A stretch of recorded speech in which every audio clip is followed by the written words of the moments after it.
नमस्कार। हाथरस केस में पीड़ित लड़की को बचाया नहीं जा सका है। दिल्ली के सफदरजंग अस्पताल में इलाज के दौरान उसकी मौत हो गई। इस मामले में नामजद चारों आरोपी पहले ही गिरफ्तार किए जा चुके हैं और अब आरोपियों को फास्ट ट्रैक कोर्ट के जरिए जल्द से जल्द सजा दिलाने की तैयारी हो रही है। लेकिन इस बीच इस पूरे मामले में एक नया ट्विस्ट आ गया है।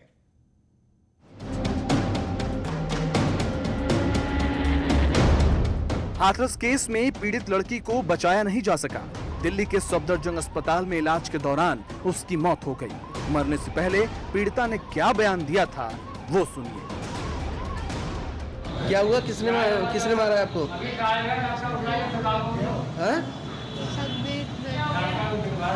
किसने? जिम में लग रही ना। और अच्छा, किस बात को लेकर? कोई बात नहीं, अब तो फिर अब मैं दे रही थी तो वो ले गया मुझे और गला दबा दिया। मेरी जबरदस्ती गला दबा दिया। मृतक की मां ने कहा कि वो दोनों खेत में घास लेने गई थी, तभी वो आया और पीछे से बाल खींच लिए, गला दबाया और मारने लगा। घास लेने गए थे हम तो मैं मारपीट है गई। अब मैं थोड़ी दूर थी तो वहाँ पीछे थे आके झट बाल खींचे लगो, कोर पे बिल्कुल बाल लगा। मुझे मालूम नहीं पड़ी, इसकी टट्टी एकदम कसी दी, आवाज ही नहीं लगी। किन लोगों ने कसी है? ठाकुर के लड़का। क्या किन लोगों ने मारा था? खाली एक ही लड़का था। अच्छा, क्या नाम है उसका? संदीप। बोलने का सब आरोपी है, कोई चिंता न करो, आपको इंसाफ मिलेगा। यहाँ भी लोग कुछ लोग मिलने आए हैं। हाँ। अब आप क्या चाहते हैं? अंतिम संस्कार हाथरस में करेंगे या दिल्ली में? और लगता है कि परिवार वहाँ सुरक्षित रहेगा हाथरस में? गांव में? जी गांव में तो अब नहीं सुरक्षित रहेगा, क्योंकि वो वहाँ तो बहुत दबदबा इसको मामला है, गुंडागर्दी है। हाँ, वो लोगों ने तो डर दहशत रहती ना है। तो आप लोग गांव में रहेंगे या क्या करेंगे आप? अब देखते हैं, अगर क्या कहते हैं वहाँ से बेच बाज के कहीं दूसरी जगह अपने रह लेंगे, एक झोंपड़ी की जगह। सरकार से कोई मांग करें अपनी सुरक्षा के लिए? अपनी सरकार अपनी, अब ये तो सरकार के ऊपर है। इस मामले में चारों आरोपी पहले ही गिरफ्तार हो चुके हैं। डीएम ने पीड़ित को 5,87,000 रुपए और मदद का ऐलान करते हुए आरोपियों को फास्ट ट्रैक कोर्ट में सजा दिलाने का भरोसा दिलाया है। 307 और SC एक्ट में मुकदमा पंजीकृत किया गया और उसमें उन्होंने एक ही अभियुक्त बताया था और शीघ्र ही उस अभियुक्त की गिरफ्तारी की गई। पीड़िता की हालत गंभीर होने पर उसको अलीगढ़ रेफर किया गया, जहां उसका इलाज चल रहा था, लेकिन पीड़िता बयान देने की स्थिति में नहीं थी। इस कारण से 22 तारीख को पीड़िता के बयान लिए गए और पीड़िता के बयान के आधार पर गैंग रेप की धारा उसमें 376D उसमें बढ़ाई गई और पीड़िता ने जो पहले एक अभियुक्त था उसके अलावा 3 और अभियुक्त के नाम बताए। उसमें से एक अभियुक्त को 22 को उन्होंने नाम बताए और 23 को हमने एक अभियुक्त को गिरफ्तार किया गया। फिर इसके बाद हमने 25 को दूसरा अभियुक्त गिरफ्तार किया और 26 को तीसरा अभियुक्त गिरफ्तार किया। इस प्रकार चारों अभियुक्त गिरफ्तार करके जेल भेजे जा चुके हैं। आपको बता दें कि पीड़ित लड़की की दिल्ली के सफदरजंग अस्पताल में इलाज के दौरान मौत हो गई थी। 14 सितंबर को वारदात के बाद पहले उसे अलीगढ़ और बाद में दिल्ली के सफदरजंग अस्पताल में भर्ती कराया गया था। Bureau report, news 18। और इस मामले में आईजी अलीगढ़ का कहना है कि डॉक्टरी जांच में रेप की पुष्टि नहीं हुई है।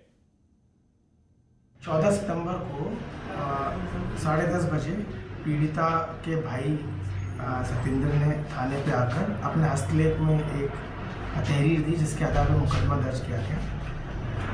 9:30 बजे यानी कि जब वो थाने आया तो से 1 घंटा पहले की घटना थी और उसने कहा था कि जब उसकी बहन घास काट रही थी बाजरे के खेत में, तो एक लड़के ने, संदीप नामक लड़के ने आकर उसे गला दबाकर जान से मारने का प्रयास किया। तो सतेंद्र पीड़िता के भाई की लिखित तहरीर पर पुलिस द्वारा तुरंत FIR दर्ज की गई। तो ये पूरे मामले में अगर रेप की पुष्टि नहीं हुई है तो पूरा मामला ही बदल जाता है। और अब ये बात सामने आ रही है, पुलिस का दावा है कि रेप की पुष्टि दरअसल हुई ही नहीं है। रेप इसका मतलब नहीं हुआ तो क्या हत्या गला दबाकर की गई? अगर गला दबाकर हत्या की गई तो फिर उसकी वजह क्या थी? क्या पूरा का पूरा मामला इसके बाद बदल जाता है? ये अपने आप में बड़ा सवाल है।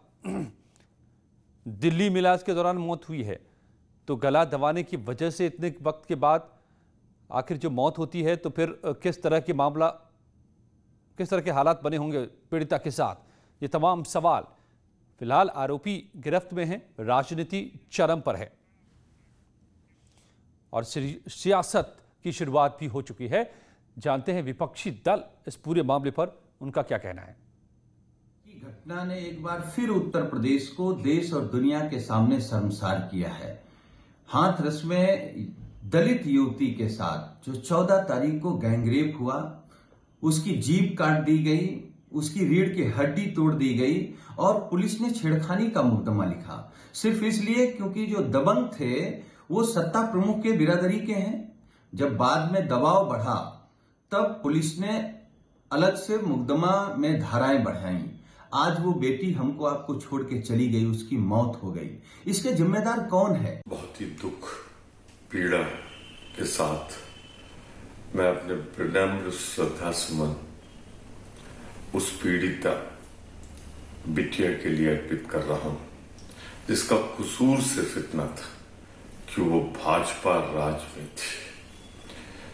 जिस बर्बरता, नृशंसता के साथ सामूहिक बलात्कार और फिर बर्बरता की सारी हदें पार करती हुई उसकी हत्या की गई, आज निर्भया भी शर्मसार हो गई होगी। और इस बीच प्रियंका गांधी ने ट्वीट किया है।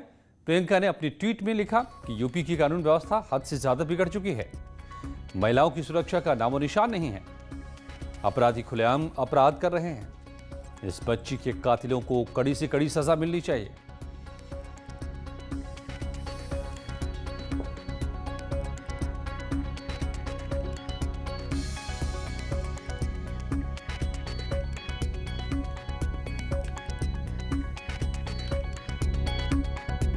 पूरे मामले पर यूपी सरकार के मंत्री सिद्धार्थनाथ सिंह ने भी क्या कहा है, ये भी सुनिए।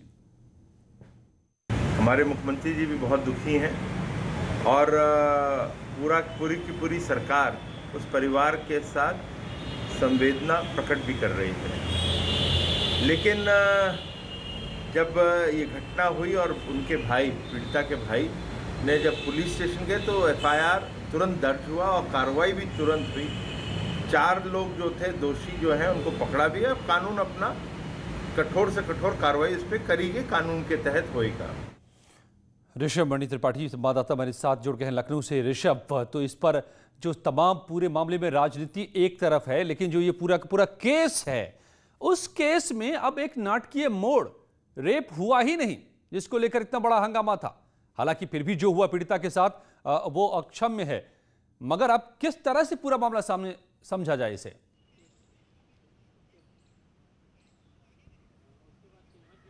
अजय, देखिए, अब लड़ाई इंसाफ के लिए है और जाहिर सी बात है सरकार की ओर से, पुलिस प्रशासन की ओर से सफाई दी जा रही, तो इंसाफ और सफाई के बीच की लड़ाई आज से शुरू हो गई है।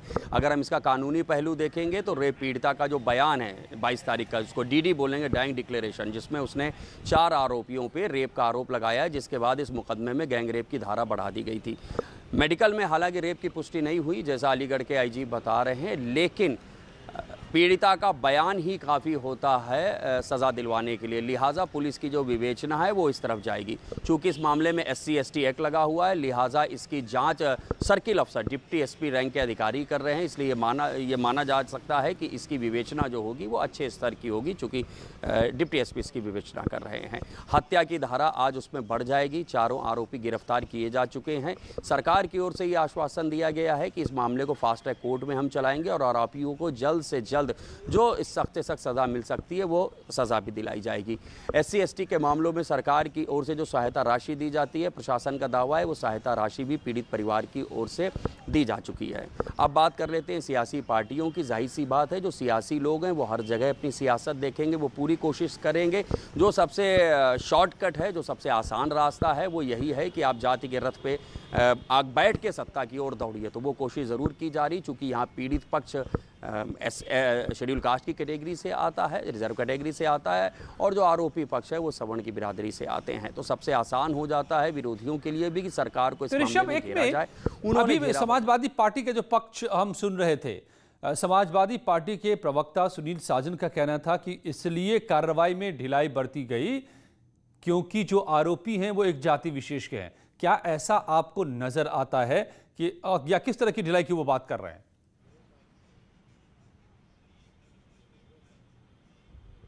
देखिए, ये आरोप हैं, आरोप किसी के ऊपर भी लगाए जा सकते हैं। उत्तर प्रदेश में ऐसी ही राजनीति रही है कि जाति को आधार बना के आप किसी के ऊपर भी आरोप लगा सकते हैं। लेकिन जो शुरुआती बयान है और जिस तरह से केस आगे बढ़ा है, अगर उसको देखें तो पूरी तरह से ये माना नहीं जा सकता। 14 तारीख की घटना है और जो प्रारंभिक आरोप है, जो उसके माता की साउंड बाइट हम चला रहे हैं, उसमें भी वो यही कह रही है कि संदीप आए थे पीछे से और दुपट्टे से पकड़ के, बाल से पकड़ के उसको खींच के ले गए। उस वक्त भी ये जो मामला था वो 307 हत्या के प्रयास और SC/ST एक्ट में दर्ज किया गया था, सिर्फ एक आरोपी के खिलाफ, क्योंकि एक आरोपी का ही पीड़िता की मां ने नाम लिया था। पीड़िता की तबीयत हालत खराब थी, लिहाजा 22 तारीख को वो बयान देने के हालात में हुई और उसने जो बयान दिया उसने 3 अन्य आरोपियों के नाम भी लिए और उसने ये भी कहा कि उसके साथ दुष्कर्म भी किया गया। मौके से हमारे साथ ऋषभ सुमित भी जुड़ गए हैं हाथरस से, उनसे भी जरा समझा जाए। सुमित, अब इस पूरे मामले में सियासी उफान भी एक तरफ, मगर पुलिस का अब दावा है कि रेप की पुष्टि नहीं हुई है, तो किस तरीके से पूरे मामले को अब पुलिस देख रही है? क्या कुछ हुआ?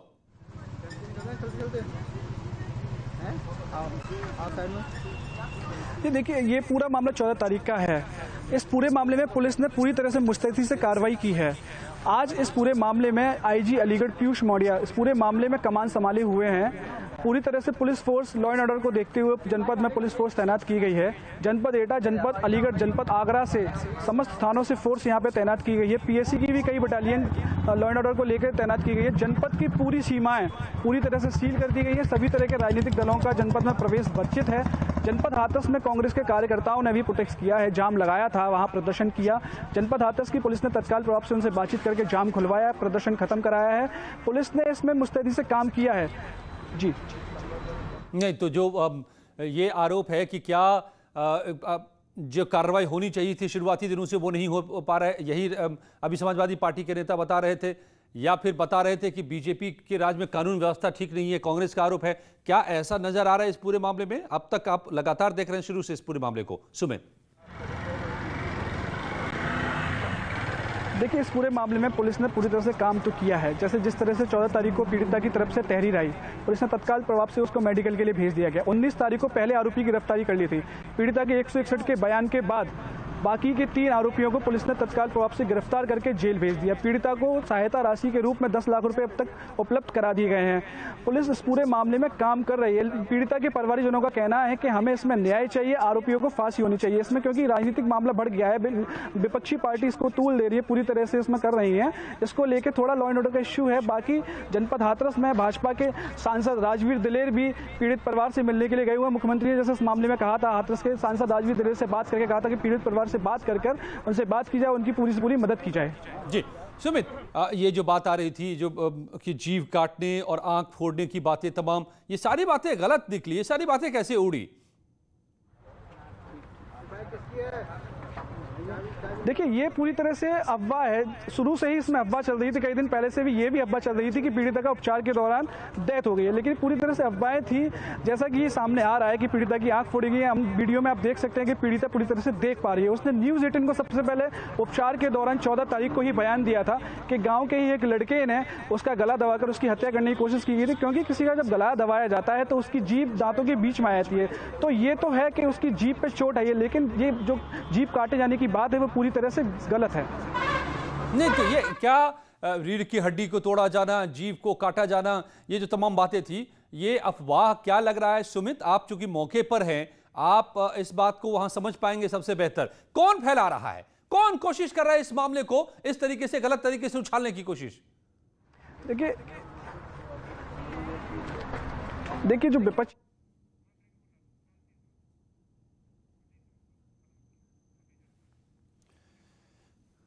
तो रीढ़ की हड्डी तोड़ने की खबर गलत निकली। देखिए, जीव काटने और आंख फोड़ने की बात भी गलत साबित हो रही है। यहां तक कि अब पुलिस कह रही है कि रेप भी नहीं हुआ। तो ये पूरे मामले में क्या, जैसे मौके पर हमारे संवाददाता बता रहे हैं, शुरुआती वक्त से खुद उन्होंने रिपोर्ट किया था सुमित ने कि गला दबाकर हत्या की कोशिश भी थी, और अब पुलिस का भी कहना है कि रेप नहीं हुआ। तो क्या जानबूझकर इस पूरे मामले में गलत बातें फैलाकर राजनीति की कोशिश शुरू हो गई? ये भी अपने आप में बड़ा सवाल है। और महाराजगंज से खबर, पुलिस के सामने से भागा बदमाश, आगे आगे बदमाश, पीछे पीछे पुलिस। मारपीट के आरोपी पुलिस कस्टडी से भाग निकला। एसपी ने सिपाहियों से जवाब मांगा है। मोटरसाइकिल से कूदकर आरोपी के भागने का वीडियो वायरल हो रहा है। देखिए, ये इस तरीके से बदमाश को लेकर पुलिस जा रही थी, फिर भी बदमाश भाग गया। अब जवाब तलब किया है एसपी ने। महाराजगंज की खबर, पुलिस की कस्टडी से मोटरसाइकिल से कूदकर पुलिस भाग गया। इसी तरह से निकली थी पुलिस लेकर, बीच में बिठाकर, आगे पुलिस, पीछे पुलिस, बीच में आरोपी, लेकिन वो बाइक से कूदकर भाग निकला।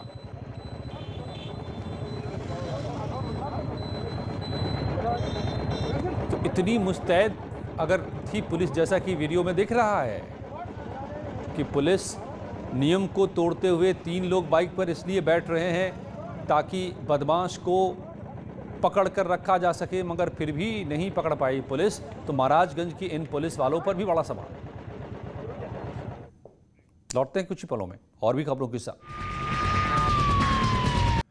कानपुर के चर्चित भिकरू कांड की चार्जशीट तैयार हो गई है। पुलिस ने चार्जशीट में माना है कि विनय तिवारी और दारोगा के शर्मा की साजिश की वजह से ही पूरी घटना घटी। मतलब ये कि यदि पुलिस की मिलीभगत ना होती तो इतना बड़ा कांड नहीं होता, इतने आरोपी, इतने पुलिस वाले नहीं मारे जाते। आरोपी विनय तिवारी और के शर्मा दोनों ही जेल में बंद हैं। इनके ऊपर विकास दुबे को संरक्षण देने, इनके साथ मिलीभगत करने का आरोप है। सूचना लीक करने का भी इन पर आरोप लगा है। उम्मीद है कि इसी हफ्ते चार्जशीट दाखिल कर दी जाएगी। डीआईजी का कहना है कि जो भी दोषी हैं किसी को भी बख्शा नहीं जाएगा, चाहे वो पुलिसकर्मी हो या फिर गांव के लोग।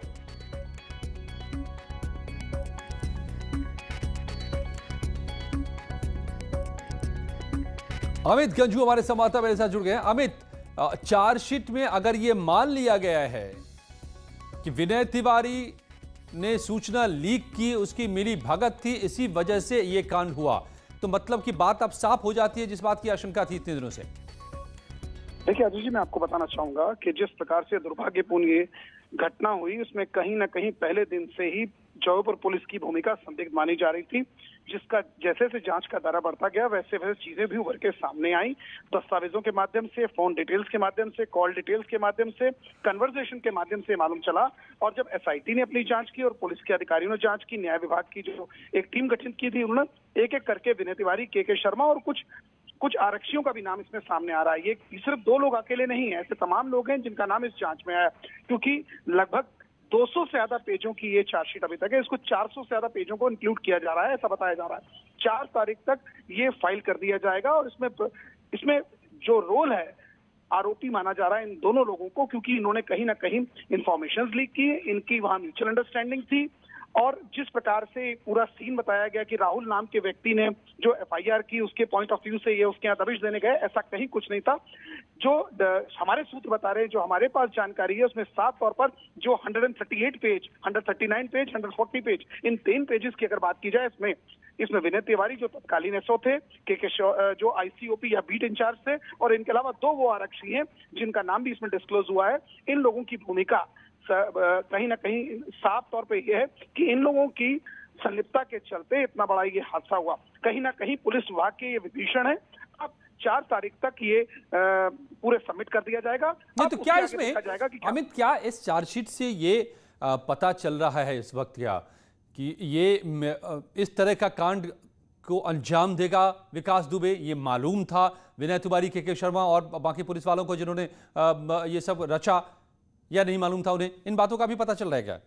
देखिए अजय जी, मैं आपको बताना चाहूंगा ये चार्जशीट का बड़ा कॉन्फिडेंशियल मामला है। ये हमारे सोर्सेज बता रहे हैं कि कहीं ना कहीं पुलिस के अधिकारियों ने इस चीज को तो माना कि ये आरोपी हैं, लेकिन इसमें किसका क्या रोल है, कितना % रोल है, किसका क्या कन्वर्सेशन था, क्या पुलिस के इन जवान जो शहीद हुए, पुलिस का क्षेत्राधिकारी जो शहीद हुआ, उस बात का इनके संज्ञान मामला था कि नहीं, ये जांच का जो चलिए तो देखना होगा कि क्या क्या और बातें खुलकर सामने आ रही है। लेकिन जो चार्जशीट दाखिल होने जा रही है, सबसे पहले आपको न्यूज़ 18 बता रहा है, हमारे संवाददाता बता रहे हैं कि किस तरीके से चार्जशीट में साफ तौर पे यह आरोप लगाया गया है कि इस पूरे मामले की जानकारी थी के शर्मा को भी, विनय तिवारी को भी।